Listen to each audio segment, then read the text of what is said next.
का इश्क। रात का तीसरा पहर था। हवा में सर्दी ऐसे घुल चुकी थी कि सांस लेते हुए भी कँपकँपी महसूस होती थी। लैला ने अपनी चादर को मजबूती से लपेटा और कदम मज़ार की तरफ बढ़ा दिए। वही पुराना मज़ार जो गांव के कोने में अकेला खड़ा था। कहा जाता था कि इस मज़ार पर साइलों की दुआ कबूल होती है, मगर हर शख्स जो वहां मांगने गया कुछ न कुछ खोकर आया। मगर लैला को इस बात की परवाह न थी। उसकी आंखों में एक अजीब सा खिंचाव था, जैसे कोई उसे पुकार रहा हो। वो जानती थी कि उसे वहां नहीं जाना चाहिए, मगर दिल जैसे किसी अनदेखी ताकत के काबू में था। मज़ार के दरवाजे पर पहुंचकर उसने देखा, चिराग बुझे हुए थे। सिर्फ एक दिया जल रहा था, जो हवा के बावजूद बुझ नहीं रहा था। धूप की खुशबू, मिट्टी की ठंडक और खामोशी का ऐसा माहौल बना था कि दिल बैठने लगा था। लैला ने कदम अंदर रखे। फटे हुए गिलाफ, जालियों पे बंधी रंगीन धागे और मिट्टी के कोने में पड़ी एक पुरानी किताब। उसने झुककर देखा। किताब पर कोई लिखावट नहीं थी, मगर जिल्द पर खून के रंग की हल्की सी लकीर थी। इसी लम्हे हवा जैसे रुक सी गई। दूर से किसी ने आहिस्ता आहिस्ता नाम पुकारा, लैला, लैला। वो चौंकी। कोई ना था, लेकिन आवाज़ इतनी गहरी थी जैसे ज़मीन के नीचे से आ रही हो। कौन कौन है वहाँ? उसने लरजती हुई आवाज़ में कहा। दीवार के पास लगी जालियां हिलने लगी और मज़ार के अंदर का दिया अचानक तेज जलने लगा। रोशनी के बीचों बीच एक साया उभरा, लंबा, धुंधला, मगर इंसानी शक्ल में। आवाज़ फिर आई, मैं वो हूँ जिसने तुम्हें यहाँ बुलाया। लैला पीछे हटी, मगर पेड़ जमीन से चिपक गए। तुम कौन हो? साया मुस्कुराया। तुम जिस दुआ के लिए आई हो वो मैं हूँ। लैला की सांसें रुक गईं। दुआ? मैंने तो कुछ नहीं मांगा, फिर भी तुम आई हो दिल की पुकार लेकर। क्या तुम जानती हो लैला, इंसान जो बेनाम ख्वाहिश दिल में रखते हैं वही हमारे जुनून को जन्म देती है। अब साया करीब आने लगा।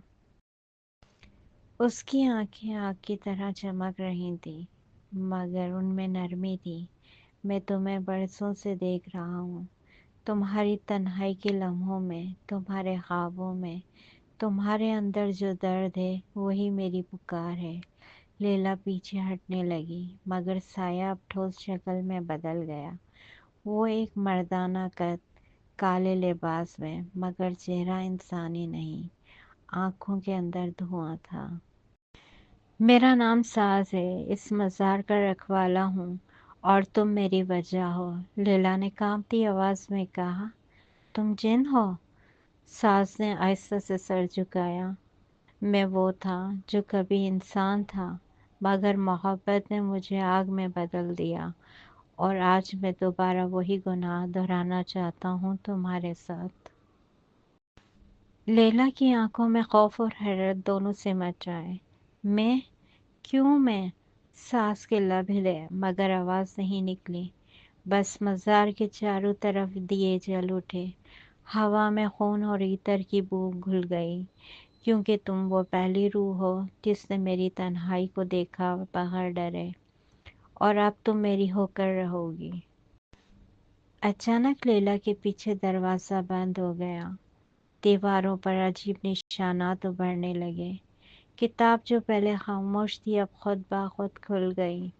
उसके सफ़ात से धुआं उठा और सास की आंखों में वही अल्फाज चमकने लगे जो किताब में दर्ज थे। मोहब्बत की कैद इंसान से जिन तक, और जिन से खामोशी तक।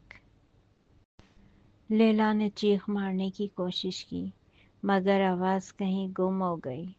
अब सिर्फ सांस की सांसें थीं और मज़ार की छत पर घूमते हुए काले परिंदे। इसी लम्हे ज़मीन हिली और मज़ार के नीचे से एक सर्द आह निकली, जैसे कोई पुरानी रूह बेदार हो गई हो। सास ने लैला के चेहरे की तरफ हाथ बढ़ाया। डरो मत, ये दुनिया तुम्हारे लिए नहीं है। मगर मेरी दुनिया तुम्हें बहुत संभाल के रखेगी। बस एक वादा करो, तुम कभी वापस नहीं जाओगी। लेकिन लैला की आंखों में अब खौफ से ज़्यादा आंसू थे। उसने आहिस्ता से कहा, मोहब्बत अगर कैद है तो ये मोहब्बत नहीं साज़। सास के चेहरे पर पहली बार दुख आया। हवा रुक गई। मज़ार के दिए एक एक करके बुझने लगे, और आखिरी दिया जब बुझा तो मज़ार में सिर्फ खामोशी रह गई, और जालियों के पीछे धुंध में एक साया जो आज भी कभी कभी रात के आखिरी पहर लैला लैला कह के पुकार उठता है।